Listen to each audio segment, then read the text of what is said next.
E a gente vai falar agora sobre o setor de energia, de bioenergia, para ser mais específico. Os produtores de biocombustíveis e as distribuidoras se uniram em uma mobilização no Superior Tribunal de Justiça com o objetivo de barrar decisões da Justiça que estão isentando algumas empresas de cumprir as metas de descarbonização do RenovaBio.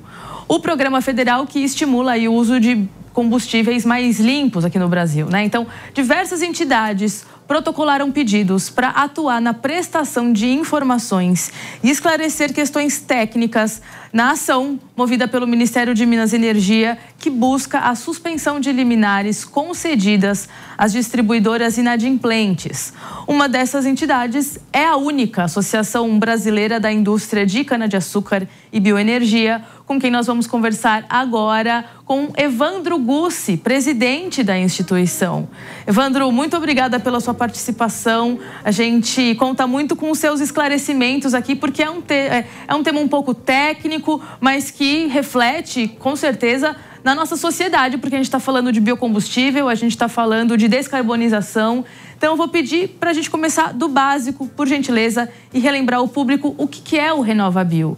Para a gente, então, falar da gravidade dessas decisões judiciais, para a integridade do programa, para o cumprimento das metas de descarbonização. Vamos começar do básico. Obrigada pela sua participação, seja muito bem-vindo. Mariana, eu que agradeço, um prazer estar aqui com você. O RenovaBio, desde o básico, como você me pede, ele é o maior programa de descarbonização da matriz de transportes do mundo.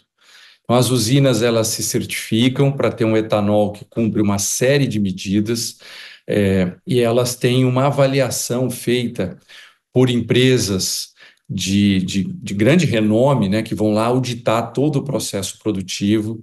E aí, cada uma tonelada de carbono que esse etanol, no caso do etanol, deixa de emitir em relação aos combustíveis fósseis, o produtor pode emitir um CBIO. E quem tem que comprar esse CBIO são as distribuidoras de combustível que comercializam os combustíveis fósseis.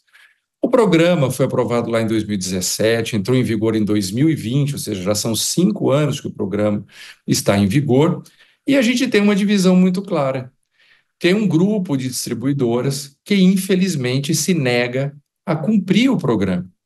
E, com isso, deixando de realizar uma descarbonização aí de milhões de toneladas de carbono até o momento, esses distribuidores, como você bem disse, é um assunto técnico, eles, de alguma maneira, acabam induzindo o Poder Judiciário a determinados erros, na nossa opinião, porque a lei é clara, super previsível, trata todas as distribuidoras da mesma maneira, mas tem um grupo de distribuidores que não cumpre essas metas, e por uma razão muito simples.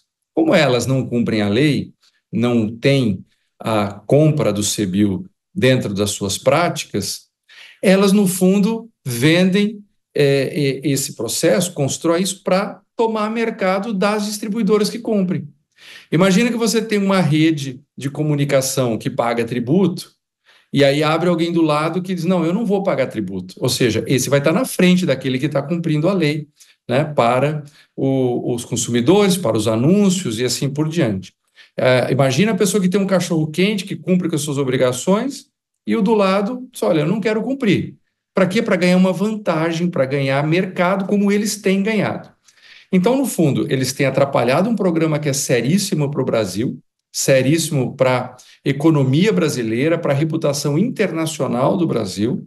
Eles não são minimamente comprometidos com um tema importante, que é o tema da sustentabilidade do meio ambiente, e vão conseguindo uma liminar aqui e uma liminar ali. O que o governo fez de uma maneira muito corajosa, muito correta, foi o Ministério de Minas e Energia, o ministro Alexandre Silveira, tem sido extremamente comprometido com o programa, porque ele tem viajado o mundo, tem visto que esse programa tem recebido de reconhecimento em todas as partes do mundo. Junto com a Advocacia Geral da União, o governo entrou com uma medida no Superior Tribunal de Justiça para que essas liminares sejam suspensas. Não há vantagem nenhuma dessas liminares para ninguém, a não ser para um grupo de distribuidoras que não tem tido compromisso com a legislação brasileira, que obriga todos nós somos, no fundo, responsáveis pelo meio ambiente. Perfeito. E aí a gente está falando, então, de um impacto na descarbonização também, né? A gente tem aí dados da ANP que mostram que quase 11 milhões ali de CBIOs deixaram de ser adquiridos devido a essas liminares concedidas a 21 distribuidoras, se eu não me engano, esse é o número. Qual que é o impacto prático, então? Você deu esse contexto, mas qual que é o impacto prático, tanto do ponto de vista ambiental, mas também financeiro, para esses produtores de biocombustíveis? O que está acontecendo neste momento, à medida que uma série de distribuidoras deixam de cumprir e acaba gerando, claro, todo esse mal-estar, mas na prática ambiental e financeira, o que você tem visto? Olha, Mariana, é um prejuízo primeiro para a reputação nacional, para o Brasil. Esse programa, para você ter uma ideia, o RenovaBio, ele hoje pauta todas as grandes políticas públicas de mobilidade do Brasil. Então, recentemente foi aprovado o programa Mobilidade Verde, do Ministério de Desenvolvimento, Indústria e Comércio, que é gerido pelo Dr. Geraldo Alckmin, nosso vice-presidente da República.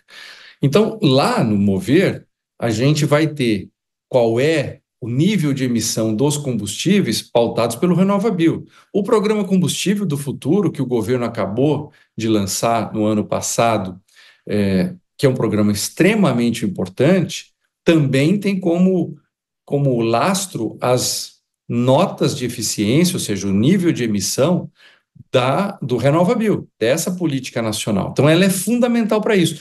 Por que o Japão quer comprar etanol do Brasil e não dos Estados Unidos? Porque a nota do RenovaBio é que é fundamental. Ou seja, o programa tem toda uma estruturação que faz com que a gente possa reconhecer a qualidade do biocombustível brasileiro.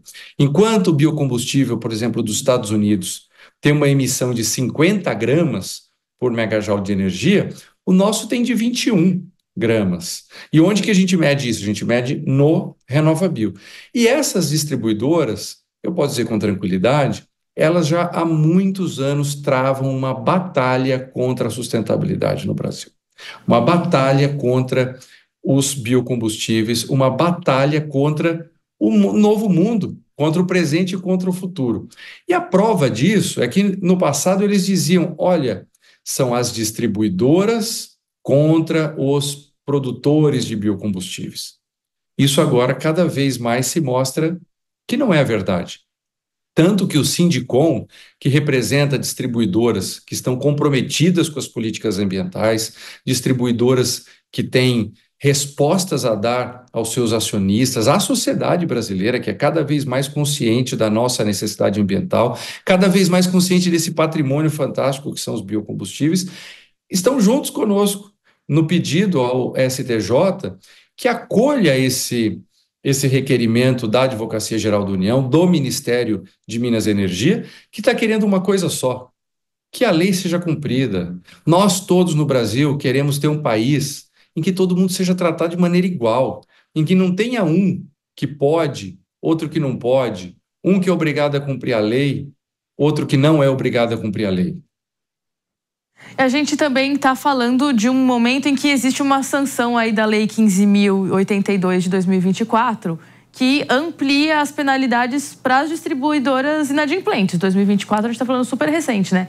Como que a única espera que o cenário evolua no STJ e no mercado diante dessa lei? É o suficiente para tentar inibir esses novos pedidos de liminares? Ou a associação, de alguma forma, prevê aumento nas disputas judiciais, enfim, um pouco mais de desgaste nesse sentido? Embora, claro, você mesmo tenha falado aqui que a ideia é que o negócio avance, mas existe essa lei, vocês estão contando com ela para que ela entre também em vigor de forma prática? Com certeza, Mariana. Veja, você trouxe um ponto super relevante. O Congresso Nacional, olhando o comportamento errado dessas distribuidoras, esse comportamento destoante, o comportamento contrário à lei e à lei ambiental brasileira, o Congresso foi lá e disse, olha, por unanimidade, unanimidade na Câmara dos Deputados, unanimidade no Senado Federal, o Congresso foi lá e endureceu as penas e as condições de atuação para esses atores da distribuição. Isso com o apoio das distribuidoras sérias. Isso que é o mais impressionante. As distribuidoras sérias, e quando eu digo sérias, são essas que cumprem a lei, porque quem não cumpre a lei não está agindo de uma maneira correta.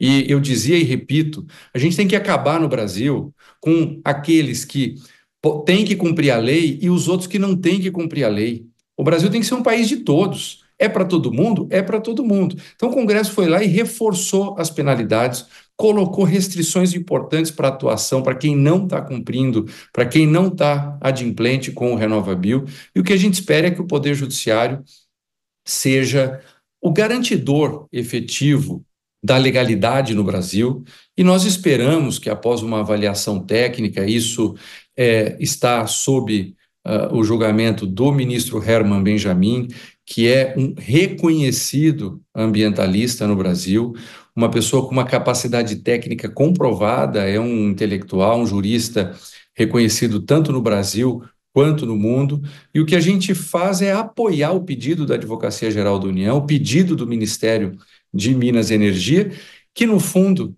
era uma coisa, Mariana, para ser óbvia, né? A lei deveria ser cumprida e cumprida por todos. O que a AGU e o Ministério de Minas e Energia está pedindo ao STJ é que a lei seja cumprida e que todos estejam obrigados por ela.